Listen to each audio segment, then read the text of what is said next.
most dangerous places to be a Christian, Christian persecution in modern times across the globe. Let's get into this list. Number 10, Afghanistan. Most Afghan Christians are converts from Islam, which is something worthy of death in that faith. Practicing their faith openly is basically impossible. In Afghanistan, leaving Islam is considered shameful by family and community, and conversion is punishable by death under Islamic law. This has been increasingly enforced since the Taliban took control of the country in 2021. If converts are discovered, the family, clan, or tribe may try to preserve its honor and deal with the convert through pressure, violence, or even murder. If a convert's faith is discovered by the government, many Afghan believers have no other option but to try to flee.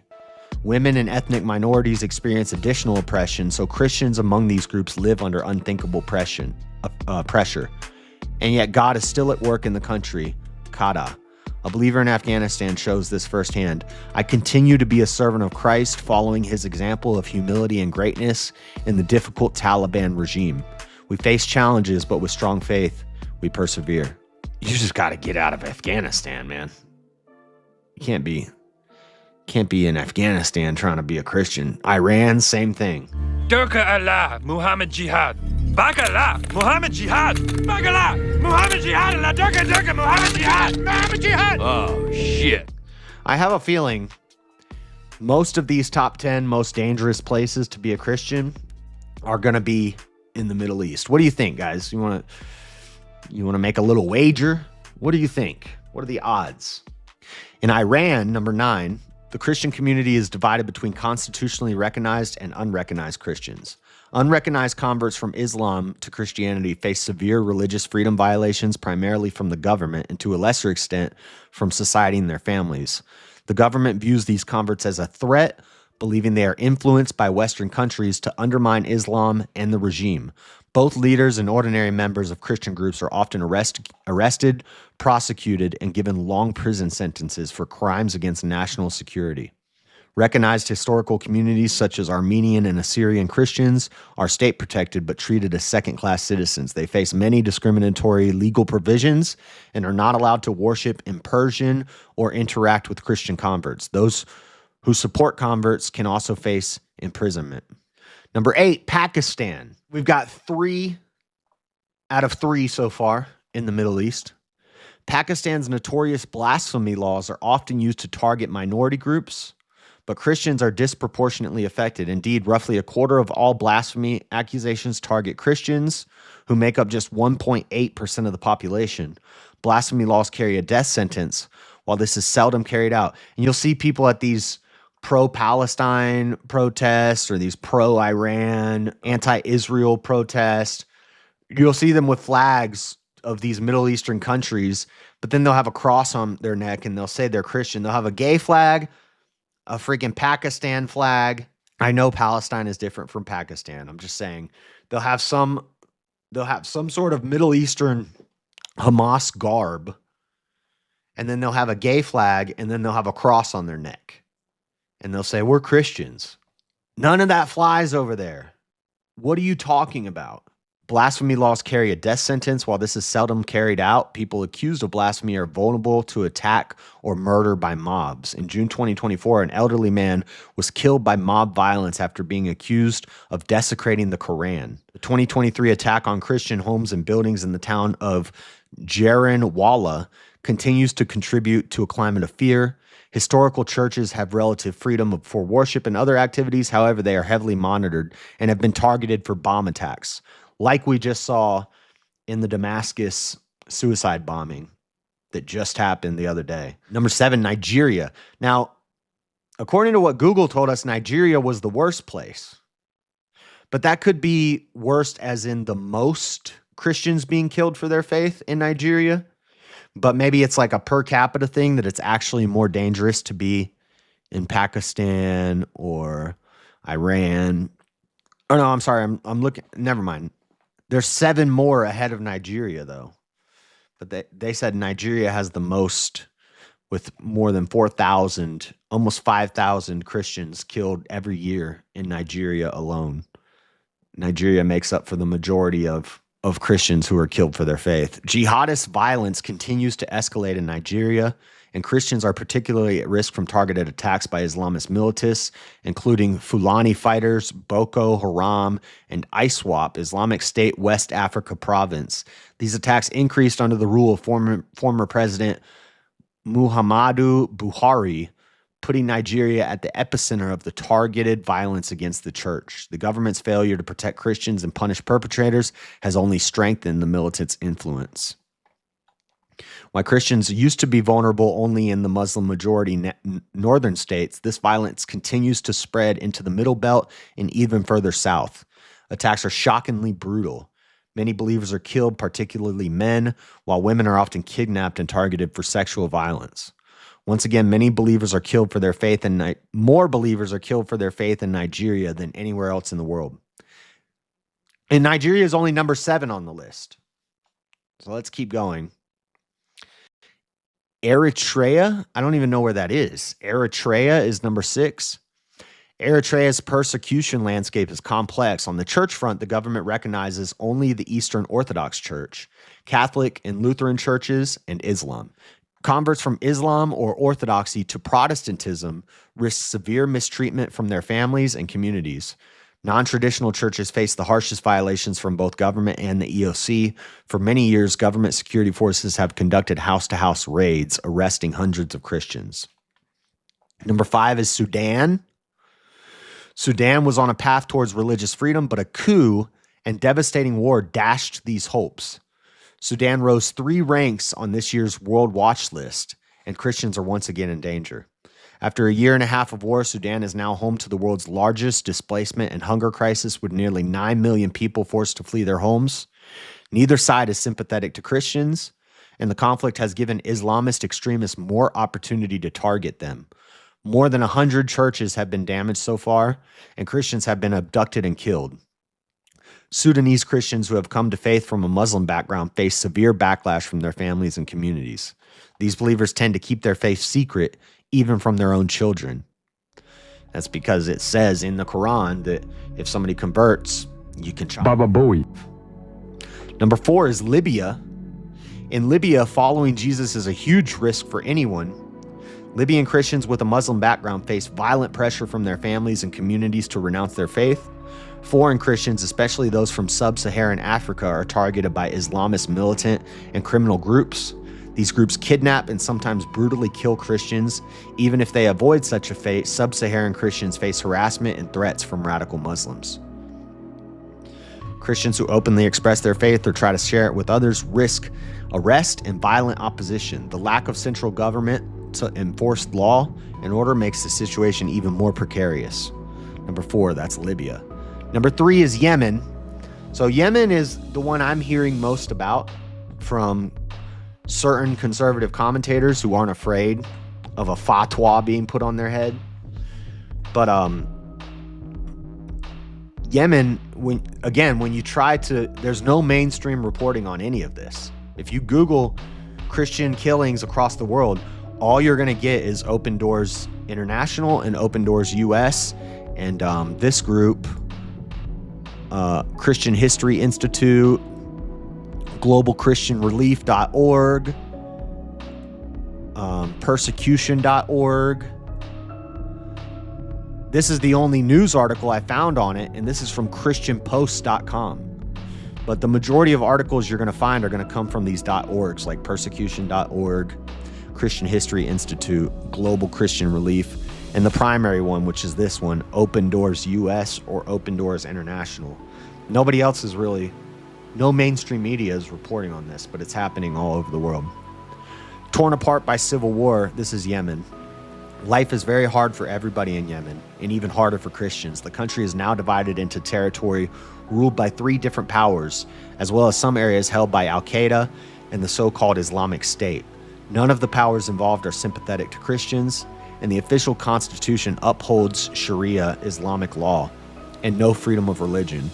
The 1% of Yemenis from minority religions are severely marginalized.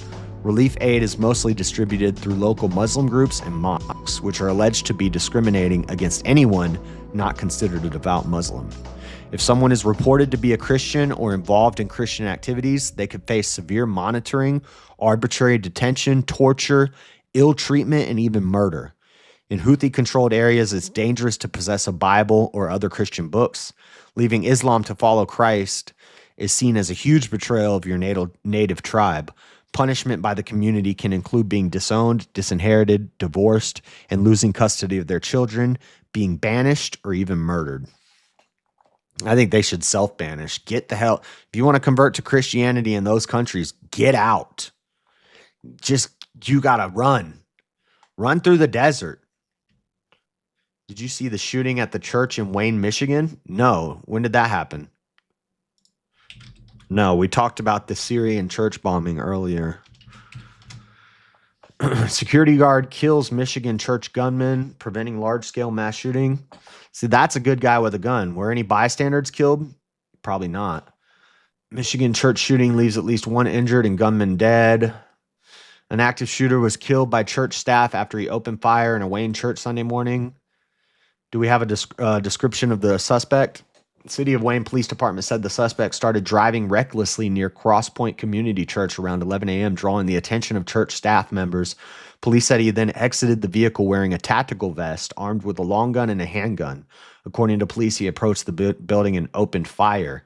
That's when a parishioner reportedly struck the suspect with their vehicle. Police say the suspect started firing at the vehicle, and at least two church staff members then opened fire on the suspect, killing him.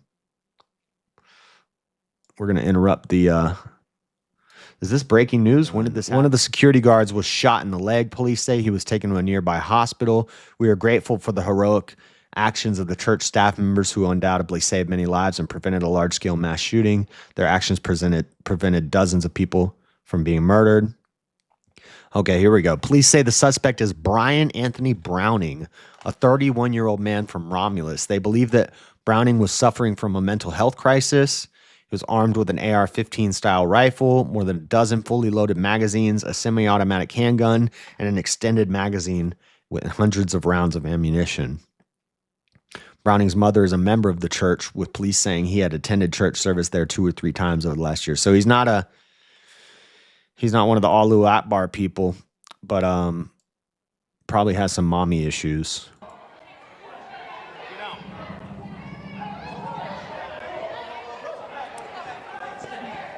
Come on, everybody to the back.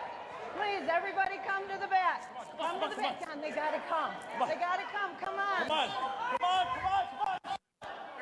Go. Out, I don't think is a That's good wild. So I didn't even see this story. This must happen while I was sleeping today. I would have had this in the show, but I didn't even see it. But let's get back to this list. Number 2 is Somalia. In Somalia, following Jesus is a matter of life and death. Al-Shabaab, a violent Islamist military group, is at war with the government and controls large swaths of the country. This group enforces a strict form of Sharia law and is committed to eradicating Christianity from Somalia. They have killed Somali Christians on the spot. The dangers have increased over the years as the militants have increasingly focused on finding and eliminating Christian leaders. Persecution also comes from within their own families. Culture is very religiously conservative.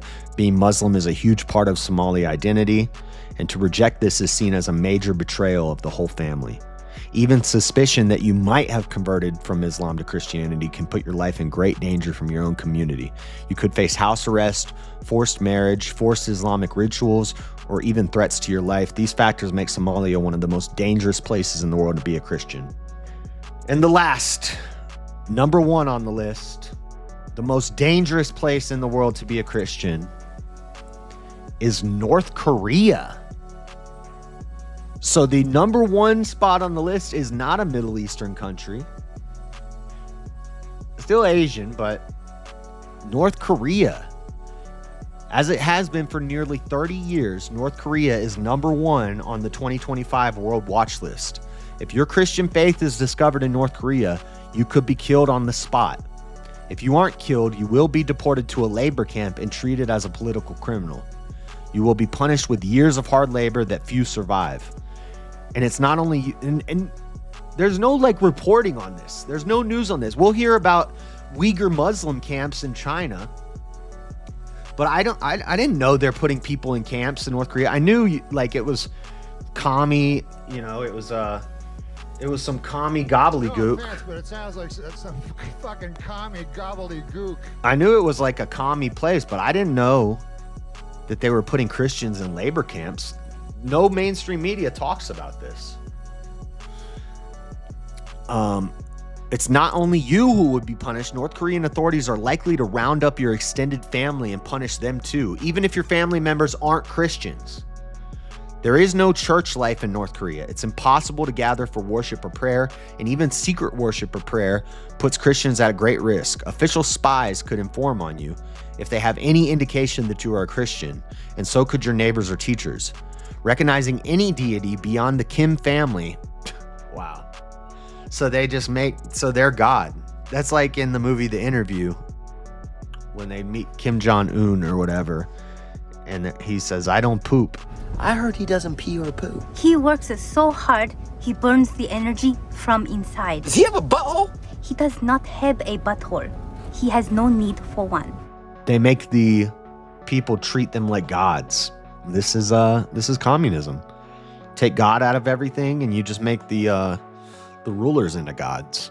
This is why Christianity must be involved in politics, because otherwise, this is what you end up with. Recognizing any deity beyond the Kim family is considered a threat to the country's leadership. Anti-reactionary thought laws were enacted in December 2020. These made it even clearer that being a Christian or owning a Bible is a serious crime and will be severely punished.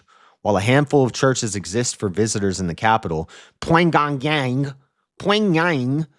these serve for propaganda purposes only and are no indication of religious freedom in the country. So like if any media goes there, or if any politicians come to visit or something like that, if Trump goes there to talk to Kim Jong-un, or is it Kim Jong-un or Kim Jong-il? They all sound the same to me, but if Trump goes there, if the media goes there, they see a church. Fake carrots.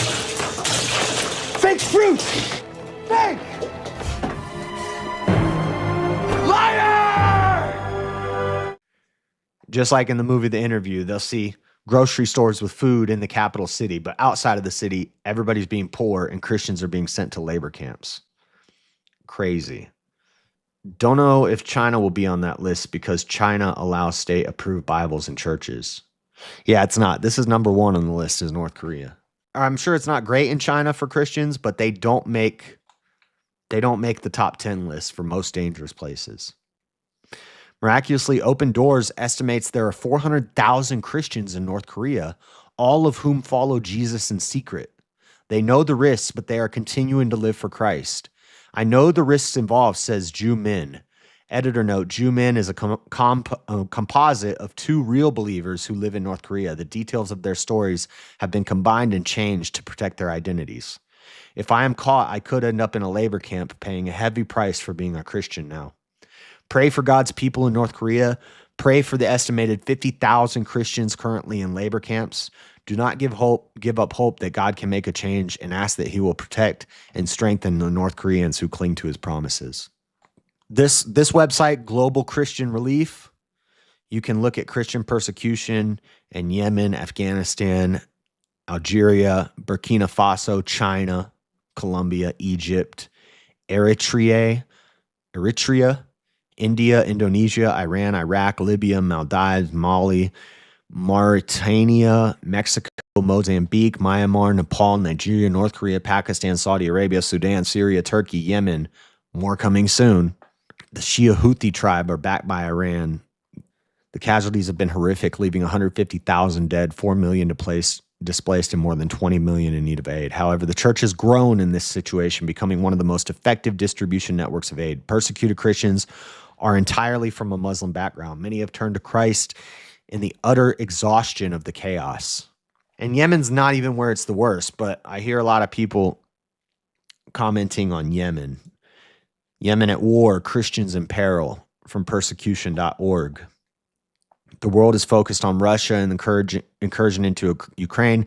Little attention has been given to the intensifying war in the Middle East, where Yemen has been embroiled in a lengthy ongoing civil war since 2014. Areas of control and conflict. These are all conflict zones. The red is the conflict zones. The blue is the Houthi forces.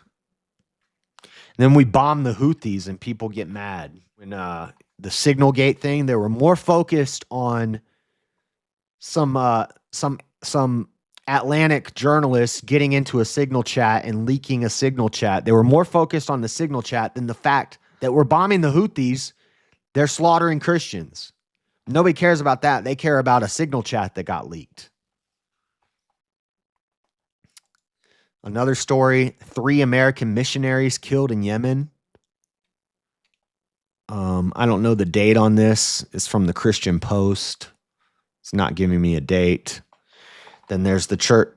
That church shooting that we just saw is not an example of Muslim violence against Christians, but it does show it's not just the Muslims who hate the Christians and want to kill them. It's everybody.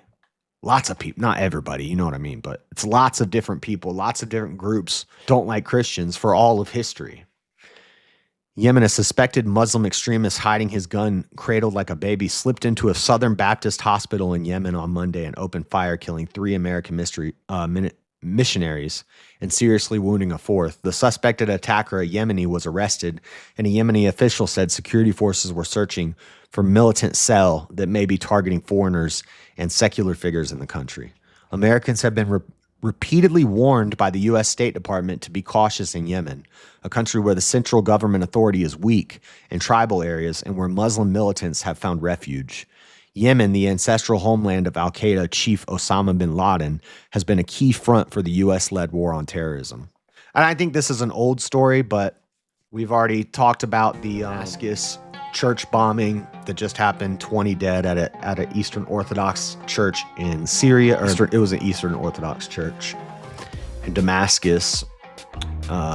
Somewhere between 20 and 25 dead from that suicide bombing in Syria that just happened this week. Another church shooting not related to the Middle East or any Muslim activity as far as we know so far. His name's Brian. Yeah, it's just wild. There was the Christian school that got shot up by that transformer. It's a very frequent thing. It's not uncommon, but it kind of goes unreported on a lot of the times, unless it's huge and crazily egregious.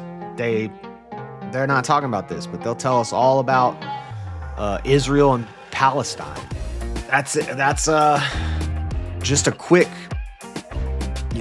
run through of the top 10 most dangerous places for Christians, some examples of Christian persecution across the globe, and just pray for Christians everywhere. Jesus said it. He said, when the world hates you, remember they hated me first. We're told that we're going to be persecuted for our beliefs repeatedly in the New Testament, and that we should actually take pleasure in that struggle, take pleasure in that persecution. For the people watching the video in the future, when the video comes out, thank you guys for watching the video. Make sure you hit the like and subscribe.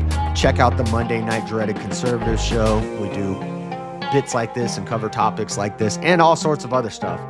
News, current events, and interesting information. So check it out, guys. Thank you for watching the video. We out.